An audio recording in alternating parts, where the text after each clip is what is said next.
이렇게 흑산공항 건설 사업은 속 시원한 답을 내리지 못하고 시간만 질질 끌면서 점점 뜨거운 감자로 변질되고 있습니다. 정부 부처 간 엇박자 행보에 찬반 양측의 불만이 폭발하고 있어 앞으로 추진을 하더라도 백지화를 하더라도 후폭풍이 클 것으로 보입니다. 박용훈 기자가 계속해서 보도합니다. 지난 2005년 시범직으로 지정됐다 7년 만인 2013년 사업이 무산된 무안기업도시. 정부는 장밋빛 청사진만 내놓은 뒤 살며시 발을 뺐고 사업계획 변경과 축소, 무산으로 이어지는 과정에서 행정력과 예산 낭비 그리고 주민들에겐 깊은 상처만 남았습니다. 재산권 행사, 그다음 집 수리랄지 편안하게 생활할 권리를 7, 8년 동안 못 누리고 생활을 해왔고, 저희 마을 같은 경우도 마을 안에 농로랄지 이런 게 부서진 게 있는데 보수랄지 그런 게 전혀 안 돼 있고. 지난 2011년 정부 차원에서 공식 필요성을 제기하며 부상한 흑산공항 사업. 국토부와 기재부가 필요성과 경제성을 인정하고 환경부도 자연공원법 시행령을 개정해 1200m 이하의 활주로를 국립공원 안에 만들 수 있도록 거들었습니다.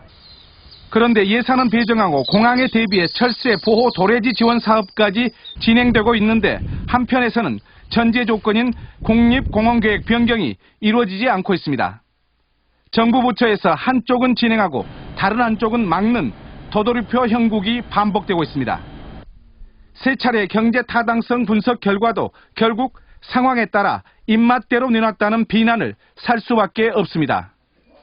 교통, 이동 수단을 원활하게 하는 그런 사업이기 때문에 어느 정권에서 했느냐가 저는 그렇고 중요한 것은 아니라고 생각하기 때문에 이 사업은 반드시 문재인 정부에서 추진이 돼야 한다는 그런 생각을 갖고 있습니다. 첫 국립공원위원회 심의 이후 지방정부와 국토부가 20개월을 매달려 보완서를 제출하고 사업 축소까지 결정했지만 또다시 결정이 미뤄졌습니다.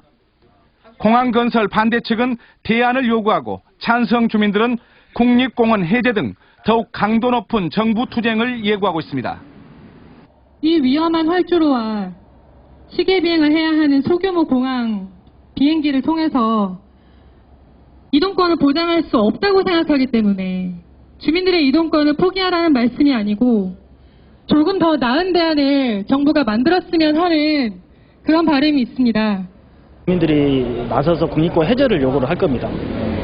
아예 사람이 살아가는데 환경도 중요하지만은 제일 중요한 게 사람이 먼저라고 생각을 해요. 그래서 국립공원 해제가 첫 번째 목적이라고 생각을 해요. 정부가 선택할 수 있는 건 이제 흑산공항을 추진할 것인가 아니면 전면 백지화할 것인가 밖에 없어 보입니다.